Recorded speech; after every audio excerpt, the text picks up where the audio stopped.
Welcome everyone back. Here we do have round two, and it's myself going up against Ben. And if you guys didn't remember, round two from last week was also myself against Ben, but instead he's playing black yellow Luffy and I chose to play mono black Luffy. I didn't know which one I wanted to play. It was between Dofi and mono black Luffy, and ended up rolling the die, and this is what got picked. So here we are.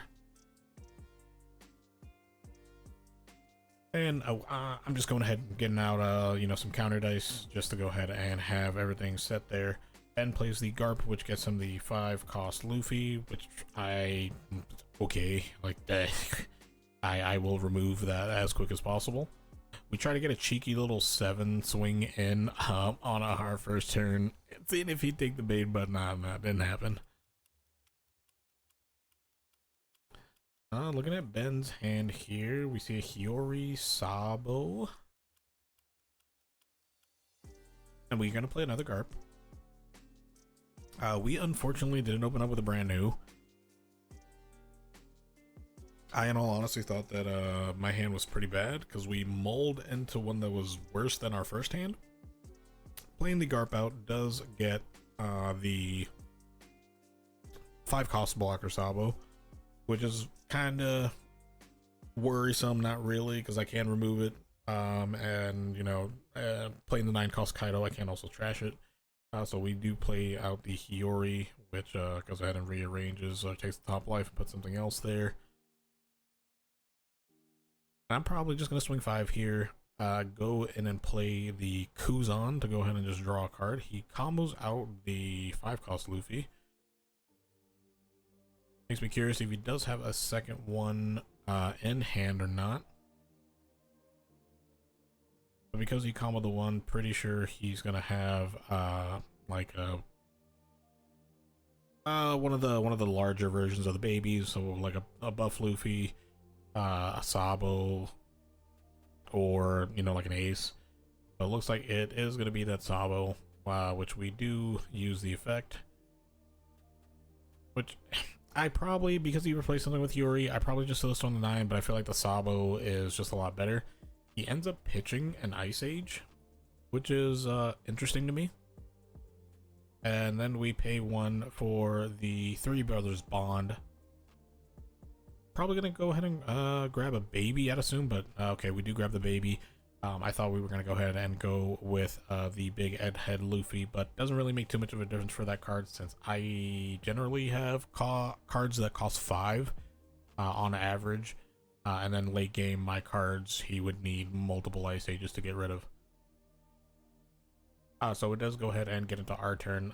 He is a 7k leader, so I think I'm just gonna go ahead and put 2 underneath mine, swing 7, see if I can get a card out of hand, but he does opt to take a life. And because we have a Dawn at least underneath our leader, the leader effect does proc giving +1 cost to my board. So I do go ahead and play out the Laboon. One of, if not my favorite alt art in the game, outside of the EB01 chopper. Passing on to Ben's turn. He's at 2, so he can find a couple life takers, or how I like to call them, the self-awakeners, if you ever played the Dragon Ball Super card game. And here he goes into another Sabo, and I think the camera just tilted, or it continues to tilt. Good lord, I think someone's probably near it. I don't know why it's freaking out. Let's see, we pitch 2 Egghead Luffys, and then we're gonna swing 7. I do combo the Brook and the T-Bone. Oh god, yes, somebody I think just hit the camera again. So we start off by just putting 1 underneath our leader. We are gonna go ahead and play the Jack, just so we can cycle. The board is Sabo protected, but it is what it is. I don't know, what do I pitch here? Do I pitch an Ice Age, or... Okay, I pitch a Sanji.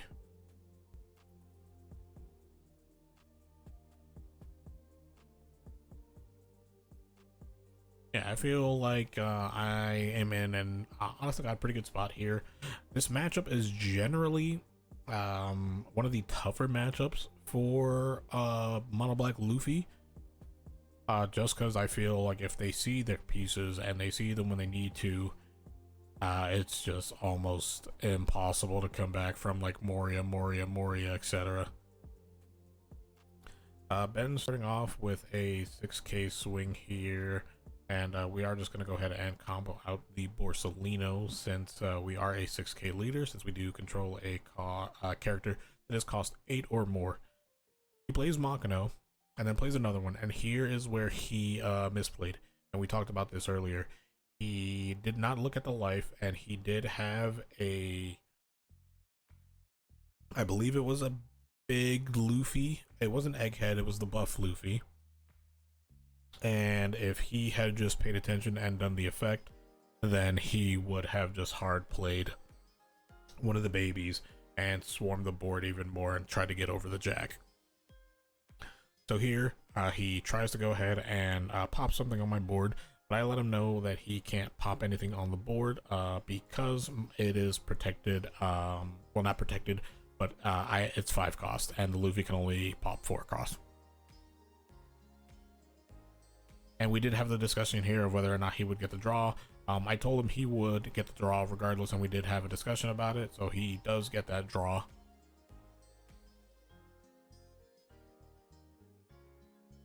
But he does go down to 0, pitching a big ace and a little big ace and a buff Luffy, swinging 9 to me, I believe. Either it has to be 9 to me, yeah, because I think that if it's just the jack, I'm just gonna 2k out of this.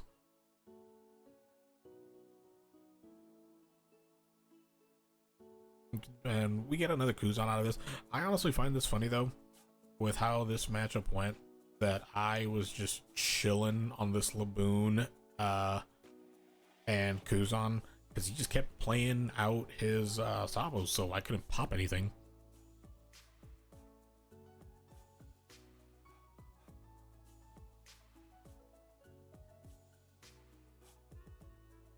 Alright, right now I believe I am just trying to go ahead and split the Dom between Jack and my leader, and I think I have 5 set aside for a Sabo.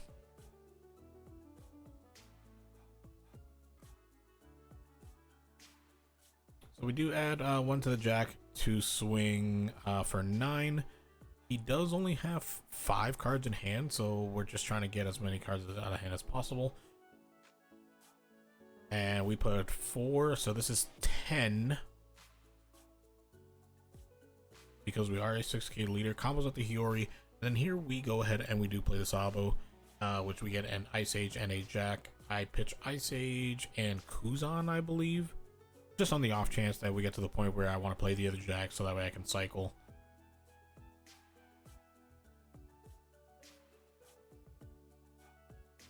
And look at that Laboon. Laboon just being a goon.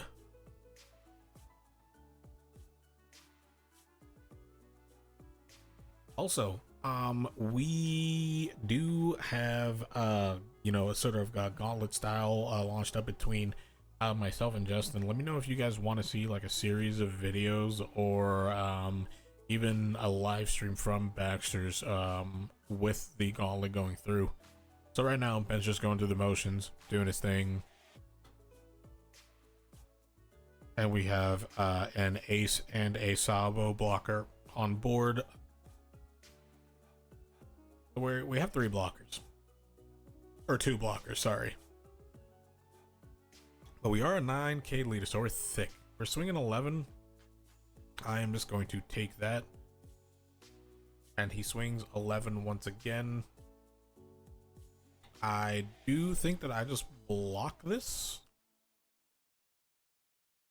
I don't think I give up 3 2Ks. Or do I just take this? I'm playing a game I don't need to be playing. And that life was a Sabo. That's actually kind of insane. I I think we're just going for the same play here. So that way we just keep 2 blockers up. Don't bother swinging at the ace just because I don't want to give him another avenue to buff his leader. So we just swing 9 with Jack once again. And he is down to 2 cards in hand.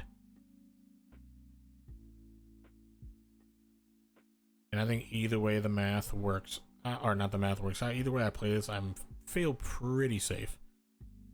So we swing 10 once again, and we know that he can't do anything about that, so we play another Sabo, pitching Kuzan and Ice Age. Then we have a Moria. Don't think that we have a Rebecca in our grave, but we do have a Borsellino, so that works out just fine. But I feel like we're in a real good driver's seat right now.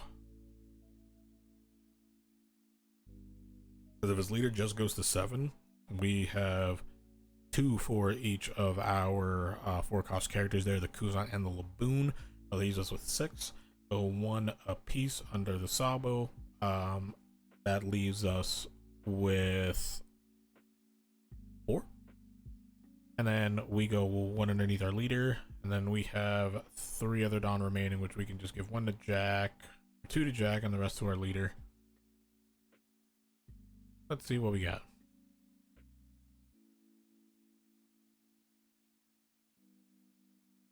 We have to go for the we did not have a baby Sabo, so we have to go. I think that's what we're probably trying to fish for, but he didn't really have anything else he can do at hand. Does get into a Flampe and has a Hiyori, but this is Jover. So we're just gonna take this swing, and then he puts that much underneath the ace, and we just combo 2 2Ks. And yeah, that's it. Ben's gonna go ahead and scoop it up. Didn't see any Moria, which is very unfortunate, but we do end up taking the game there, getting a little bit of retribution from the week prior. Stay tuned, you guys. Let me know what you would like to see in the upcoming videos, and I will see y'all in the next one.